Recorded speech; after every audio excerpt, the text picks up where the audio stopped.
Hə, çox olacaq. Yox, sağdakı 88, 73. 15.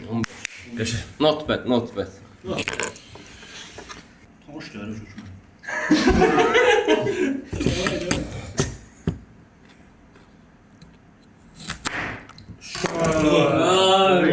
Cəsarət. 90, 105. 15, 15, Eyni, eyni. Ben yedim ama. Neler görürsün? Ne oldu kardeş? Gordon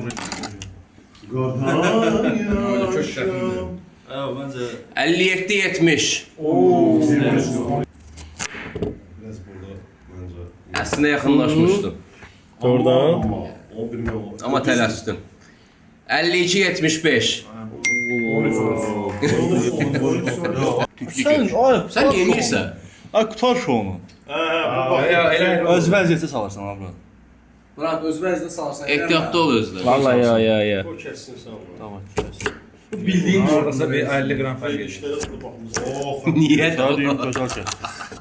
mən bu ilə əyriki. Amma yenə fərq olur. Fərq o babat fərq olacaq. Belli iş. 50 gram. Əsl sən kimi sərif ol. Qərar verdi. 78, 94. Bu 3 nəfərə bir oynayır ya bu. Yaxşı idi. Bəlkə yenə tələssin Hüseyin. Qərarını ver. Yenə də özün Ay, bilərsən. Bu burası çox. O biraz da sol elə. Bəli, bəli. Səhv elədim. Ev yox da. 69, 60. Sən kökün nəsə başqa kök. 69. Atlan atlan. Ev yox. Çox cəsarət. Ay eləmədən təzdən elə. Hayır getdi də. Burada 20 var. 20 var. 35, 57. 22. Ha bu nədir bir yeyib içəndir? 35 hansıdır? Bəli, eyni Bu. məntiq burada da var. Sen bir dəqiqə deyən ay 35 sol tərəf idi. Neyse. Oo. Bu ki burada üzürsəm. Hələ bir ürəyimdə. Misalda, misalda Bir bu. qoyacağım o sizdə. Sen niye ora baxsan ki? Sen niye Sən öz kökünlə məşğul ol. Daha şeylər. Məncə budur. 35 57. Zaldan dəstək istəyirəm. Aa, elə yox, yox, baxın siz yuxarı. Kəs də. Ağladı, ağladı. Biraz sağa. Məncə. Elə.